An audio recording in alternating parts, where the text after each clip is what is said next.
Kosovo has experienced a dynamic journey over the past 25 years, marked by both achievements and challenges. Notable progress has been made economically and politically, and in its pursuit of European integration. Nevertheless, the biggest challenge remains a definitive agreement with Serbia, whose failure to recognize Kosovo's independence has created major challenges for security inside and outside Kosovo's borders.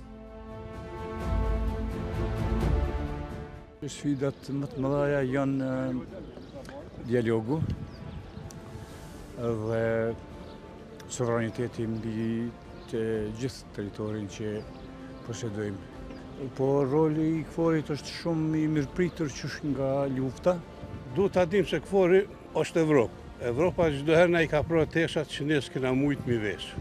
Unë besoj se pa KFOR nuk mujmë të jem ata që duhet të jem, se kemi nevojë për ta. Kombi shqiptar, kosovar, e kishin paru ma shumë se në Bosnë që kanë bërë. Maintaining peace and security in the country has been fragile despite coordination among the Kosovo Police, the European Union Mission for the Rule and Law, and the NATO mission KFOR.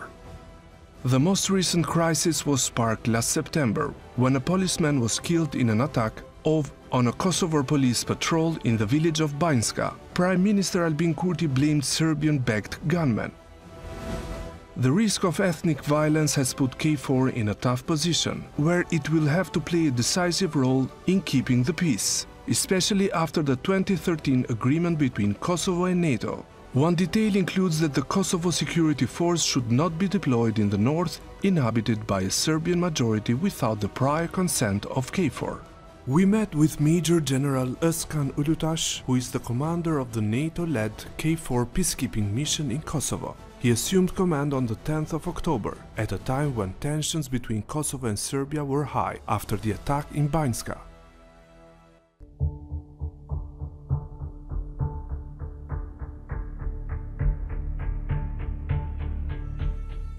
How would you assess the security situation in Kosovo? Overall, the situation is calm, but it remains fragile. Following a rise of tensions last year, NATO has deployed hundreds of additional troops.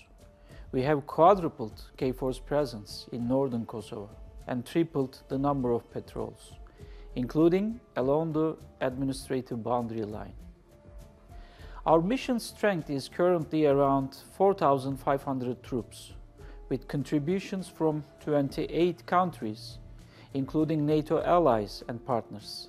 These are prudent steps to ensure that KFOR mission continues to fulfill its UN mandate, based on the United Nations Security Council Resolution 1244 of 1999, to provide a safe and secure environment for all communities living in Kosovo and freedom of movement at all times and impartially. We will continue our efforts to prevent escalation and ready to respond to potential challenges by adjusting our posture as required, in accordance with our UN mandate. As the NATO Secretary General said in his visit to Western Balkans this past November, stability in the region depends on all sides choosing diplomacy over violence. NATO strongly supports the EU-facilitated dialogue between Belgrade and Pristina. Both sides must engage in good faith. How do you interpret the fact that a Turkish commander took over this important duty? Did Turkey make an extra contribution in this period? Turkey has deep-rooted historical ties with the Western Balkans, and I am well aware of the direct linkage that exists between lasting security in the region and stability across the wide Euro-Atlantic area. This is yet another demonstration of Turkey's long-standing commitment to KFOR and to stability in the region. With this in mind, I am privileged to lead NATO's longest and biggest mission.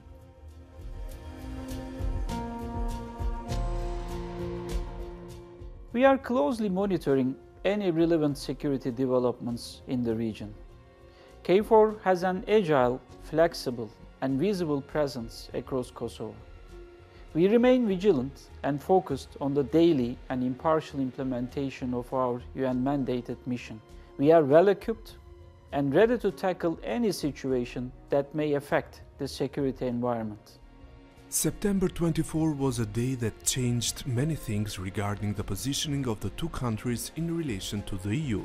Both want to join the bloc, but their volatile relationship could prove to be a major stumbling block. The scars of the conflict are a stark reminder that now more than ever it is essential for politicians to return to the negotiating table. Recent developments make it clear that the path to lasting peace lies in dialogue. Omer Sarace, TRT World, Pristina, Kosovo.